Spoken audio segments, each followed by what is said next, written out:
Pada abad pertama hingga ketiga Masehi, kekristenan belum hadir sebagai satu sistem teologi yang mapan dan seragam.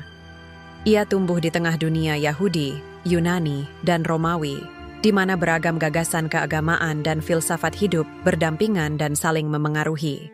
Dalam konteks inilah muncul berbagai aliran Kristen awal, sebagai upaya memahami siapa Yesus dan bagaimana hubungannya dengan Tuhan dipahami. Perbedaan-perbedaan ini mencerminkan dinamika intelektual dan spiritual yang masih terus berkembang pada masa itu.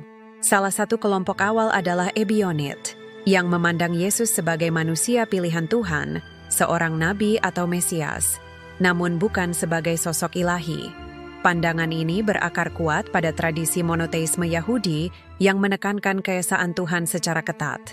Berbeda dengan itu, muncul adopsionisme, yang meyakini bahwa Yesus pada awalnya adalah manusia biasa, lalu pada momen tertentu, seperti saat pembaptisan, dipahami sebagai diangkat atau diadopsi sebagai anak Tuhan.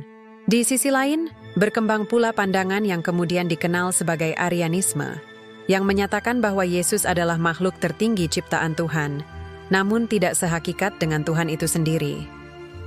Pandangan ini berusaha menjaga keesaan Tuhan, sambil tetap memberi posisi istimewa kepada Yesus.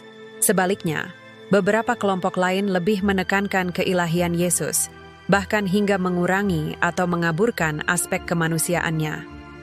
Hal ini tampak dalam berbagai bentuk gnostisisme, yang melihat Yesus terutama sebagai makhluk ilahi, pembawa pengetahuan rohani yang bersifat rahasia. Ada pula modalisme yang memahami Bapa, Anak, dan Roh, bukan sebagai pribadi-pribadi yang berbeda, melainkan sebagai cara atau mode Tuhan menampakkan diri dalam waktu dan konteks yang berbeda. Semua pandangan ini menunjukkan satu hal penting. Pada masa awal kekristenan, belum terdapat kesepakatan teologis tunggal mengenai hakikat Yesus dan hubungannya dengan Tuhan. Baru pada abad keempat Masehi, melalui konsili-konsili gereja yang berlangsung dalam konteks sosial dan politik Kekaisaran Romawi, sebagian pandangan kemudian ditegaskan sebagai ajaran resmi, sementara pandangan lain dikesampingkan. Keragaman ini memperlihatkan bahwa pemahaman teologis tentang Yesus terbentuk melalui proses sejarah, dialog, dan perdebatan yang panjang, serta tidak terlepas dari konteks zamannya. Pada episode berikutnya, kita akan membahas bagaimana proses penyeragaman pemahaman ini terjadi dan apa dampaknya bagi sejarah agama selanjutnya.